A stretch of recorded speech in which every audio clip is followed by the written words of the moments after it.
بسم اللہ الرحمن الرحیم۔ تمام ناظرین کو السلام علیکم۔ ناظرین، قارون کون تھا؟ اس کے پاس اتنی دولت کیسے آئی؟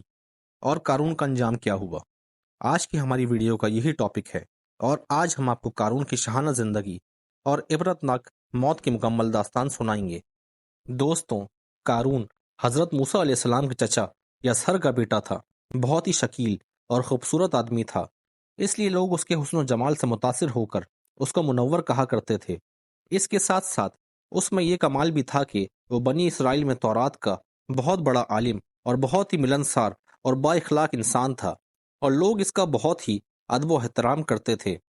مگر بے شمار دولت اس کے ہاتھ آتے ہی اس کے حالات میں ایک دم تغیر پیدا ہوا، اور سامری جادوگر کی طرح منافق ہو کر وہ حضرت موسیٰ علیہ السلام کا بہت بڑا دشمن بن گیا اور اعلیٰ درجے کا متکبر اور مغرور بن گیا۔ ناظرین، قرآن مجید میں قارون کا ذکر 4 مرتبہ آیا ہے، اور اسے فرعون اور حامان کے ساتھ بدکاروں میں قرار دیا گیا ہے۔ بظاہر تو قارون نے حضرت موسیٰ علیہ السلام کا دین بھی قبول کر لیا تھا، نماز پڑھتا تھا، تورات پڑھتا تھا، مگر ریاکار اور بہت ہی کمزور عقیدے کا انسان تھا، مکمل ایمان نہیں رکھتا تھا، چاہتا تھا کہ لوگ اس سے خوش فہمی رکھیں۔ اس کے علاوہ قارون فصلوں کو سستا خرید لیتا اور بعد میں انہیں مہنگے داموں فروخت کرتا، معاملات میں کم تولتا، دھوکہ اور بے انصافی کرتا، سود کھاتا، اور جتنا ہو سکتا تھا اس قسم کے کاموں سے بہت زیادہ دولت اکٹھی کر لی تھی، اور وہ دولت کو ہر چیز سے زیادہ عزیز رکھتا تھا۔ قارون خدا پرست نہیں تھا، بلکہ دولت پرست تھا۔ اپنی دولت عیش و عشرت میں خرچ کرتا تھا، اپنے لیے بہت عمدہ محل بنوایا اور اس کے در و دیوار کو سونے اور مختلف قسم کے جواہرات سے مزین کیا، حتیٰ کہ اپنے گھوڑوں اور اونٹوں کو سونے اور جواہرات سے مزین کیا۔ قارون کے پاس سینکڑوں غلام اور کنیزیں تھیں، اور وہ ان کے ساتھ بہت برا سلوک کرتا تھا اور انہیں مجبور کرتا تھا کہ اس کے سامنے زمین پر گر پڑیں اور اس کے پاؤں کو بوسہ دیں اور اسے سجدہ کریں۔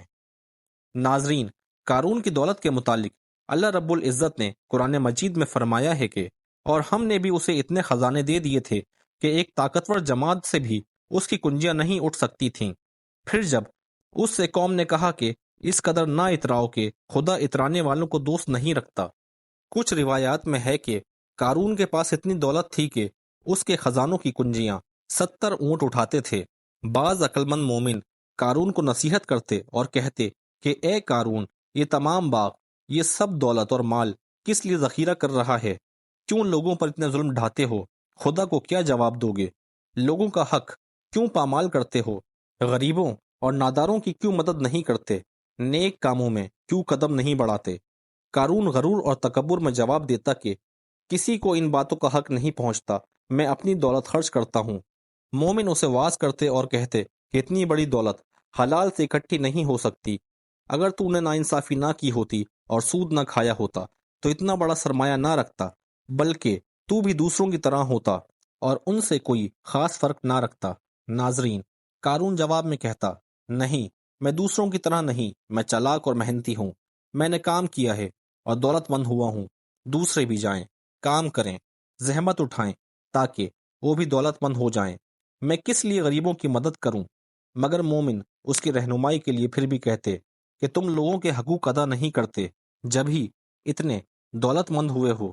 اگر تم مزدوروں کا حق ادا کرتے اور اتنے ثروت مند نہ ہوتے اور اتنے فقیر اور خالی ہاتھ نہ ہوتے، اب بھی اگر چاہتے ہو کہ وہ تمہارے ساتھ ہو جائیں اور تم سعادت مند اور اکبد بخیر ہو جاؤ، تو اپنی دولت کو مخلوق خدا کی آسائش اور ترقی میں خرچ کرو۔ دولت کا انبار لگا لینا اچھا نہیں۔ دولت کو ان راستوں میں کہ جسے خدا پسند نہیں کرتا خرچ نہ کرو۔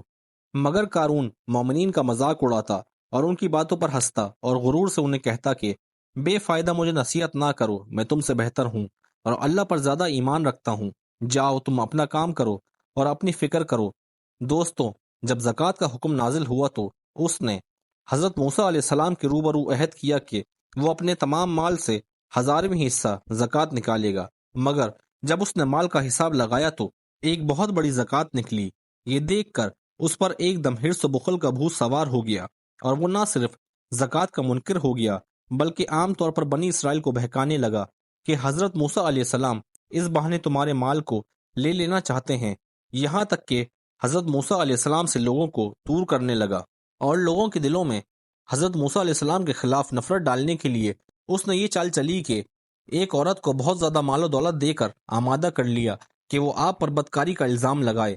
چنانچہ عین اس وقت جب کہ حضرت موسیٰ علیہ السلام واز فرما رہے تھے، قارون نے آپ کو ٹوکا کہ فلاں عورت سے آپ نے بدکاری کی ہے اور یہاں واز کرتے ہو۔ حضرت موسیٰ علیہ السلام نے فرمایا کہ اس عورت کو میرے سامنے لاؤ۔ چنانچہ وہ عورت بلائی گئی تو حضرت موسیٰ علیہ السلام نے فرمایا، اے عورت، اس اللہ کی قسم جس نے بنی اسرائیل کے لیے دریا کو پھاڑ دیا اور عافیت و سلامتی کے ساتھ دریا پار کرا کر فرعون سے نجات دلائی، سچ سچ کہہ دے کہ واقعہ کیا ہے۔ حضرت موسیٰ علیہ السلام کا جلال دیکھ کر عورت سہم گئی اور اس نے تمام مجمع کے سامنے صاف صاف کہہ دیا کہ اے اللہ کے نبی، مجھ پر قارون نے یہ دباؤ ڈالا تھا اور مجھ کو قارون نے کثیر دولت دے کر آپ پر بہتان لگانے کے لیے آمادہ کیا ہے۔ اس وقت حضرت موسیٰ علیہ السلام آپ دیدہ ہو کر سجدہ شکر میں گر پڑے اور بحالت سجدہ آپ نے یہ دعا مانگی کہ اے پروردگار، قارون پر اپنا قہر و غضب نازل فرما۔ پھر حضرت موسیٰ علیہ السلام نے مجمع سے فرمایا، جو قارون کا ساتھی ہو وہ قارون کے ساتھ ٹھہرا رہے، اور جو میرا ساتھی ہو وہ قارون سے جدا ہو جائے۔ دو لوگوں کے سوا تمام بنی اسرائیل قارون سے الگ ہو گئے۔ پھر حضرت موسیٰ علیہ السلام نے زمین کو حکم دیا کہ اے زمین، تو اس کو پکڑ لے، تو قارون ایک دم گھٹنوں تک زمین میں دھس گیا۔ پھر آپ نے دوبارہ زمین سے فرمایا، اے زمین، اس کو اور پکڑ، تو کمر تک زمین میں دھس گیا۔ یہ دیکھ کر قارون رونے اور بلبلانے لگا اور قرابت و رشتہ داری کا واسطہ دینے لگا، مگر آپ نے کوئی التفات نہ فرمایا، یہاں تک کہ وہ بالکل زمین میں دھس گیا اور غرق ہو گیا۔ وہ دو آدمی جو قارون کے ساتھی ہوئے تھے لوگوں سے کہنے لگے کہ حضرت موسیٰ علیہ السلام نے قارون کو اس لیے دھسا دیا تاکہ قارون کے مکان اور اس کے خزانوں پر خود قبضہ کر لیں۔ آپ علیہ السلام نے اللہ رب العزت کے حضور دعا مانگی کہ قارون کا مکان اور خزانہ بھی زمین میں دھس جائے۔ قارون کا مکان اور خزانہ، جو مکان بھی سونے کا تھا اور بے شمار خزانہ تھا، وہ سب اللہ تعالیٰ کے حکم سے زمین میں دھس گیا۔ ناظرین، یہ عبرت ناک واقعہ ہمیں یہ ہدایت دیتا ہے کہ اگر اللہ تعالیٰ مال و دولت عطا فرمائے تو اس فرض کو لازم جانیں کہ اپنے مال کی زکوٰۃ ادا کرتے رہیں، اور ہرگز اپنے مال و دولت پر غرور اور گھمنڈ نہ کریں، نہ اترائیں، کیونکہ اللہ رب العزت ہی دولت دیتا ہے، اور جب وہ چاہتا ہے پل بھر میں دولت چھین بھی لیتا ہے۔ تو اس بات کا دھیان رکھیں اور اپنے اندر عاجزی اور انکساری کی عادت رکھیں، اور اللہ رب العزت کی نوازی ہوئی تمام نعمتوں اور برکتوں کا ہمیشہ شکر ادا کرتے رہیں۔ ویڈیو اچھی لگی ہو تو ویڈیو کو لائک کریں اور آگے بھی شیئر کریں، اور تمام نئے آنے والے دوستوں سے گزارش ہے ہمارے چینل کو سبسکرائب کریں تاکہ آپ آگے بھی ہماری ایسی ویڈیوز دیکھ سکیں۔ ملتے ہیں اگلی ویڈیو میں۔ السلام علیکم ورحمۃ اللہ۔